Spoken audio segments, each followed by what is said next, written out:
শিলচরের বেরেঙ্গা বাঁধের জরাজীর্ণ অবস্থায় পরিণত হয়েছে। প্রবল বৃষ্টিতে এই অঞ্চলবাসী পুনরায় ভয়াবহ বন্যার কবলে পড়ার আশঙ্কা।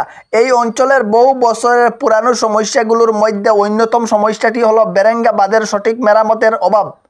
আগামী বৃষ্টির মরশুমে ভয়াবহ বন্যার কবলে পড়তে পারে বলে শিলচর একাংশ জনগণ আশঙ্কা করছেন। গত 2022 সালের ভয়াবহ বন্যাটি হয়েছিল বেতুকান্দি বাঁধ ভাঙ্গার কারণে। বর্তমানে রাজ্য সরকারের বাঁধটি কিছুটা হলে মেরামতের কাজ করেছেন, কিন্তু বেরেঙ্গার প্রায় 180 মিটার বাঁধের জরাজীর্ণ অবস্থার হাত ফিরাতে পুরাপুরি অনাহি ভাব দেখাচ্ছে রাজ্যের বন্যা নিয়ন্ত্রণ বিভাগ। এই বাঁধটি মাটি ধ্বংসে প্রায় কিনারের দিকে চলে এসেছে।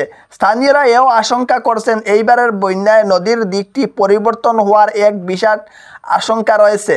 প্রত্যেক বছর সরকার কোটি কোটি টাকা ব্যয় করে এই বাঁধের মেরামতের জন্য, কিন্তু বাঁধের হাল ফিরছে, বাড়ছে কাঁঠালের সংখ্যা, অথচ সমস্যাটি নিরসনের পরবর্তীতে বেড়েই চলেছে। সরকারি অর্থের নয়ছয় হচ্ছে। এর পরিণাম আগামী দিনে পুনরায় ভয়াবহ বন্যার শিকার হতে হবে জনগণ।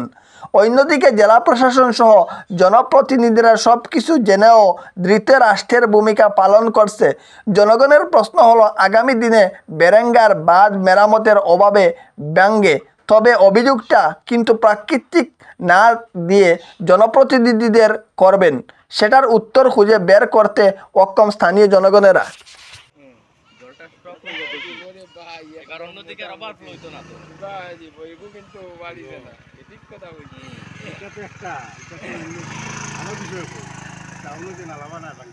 আরো মজা হইল আগে বেতুকান্দি থেকে জল যাইতে যে সময় টাউন লাগছে, এখন তো জল যাইতে কিন্তু মিনিট হয়ে গেছে।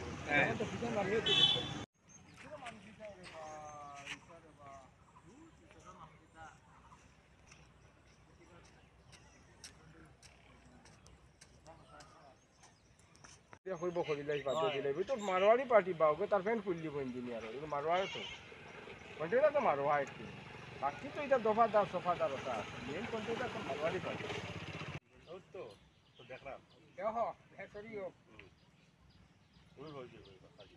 খাওয়া কইবা খেলাবো লগে তো থাকে না গান হইব টাকা মিডিয়াম মানুষ তো কইবা গান হইব টাকা তো দিব না বারো নগদ নাই তো মোবাইলে নিতে চাও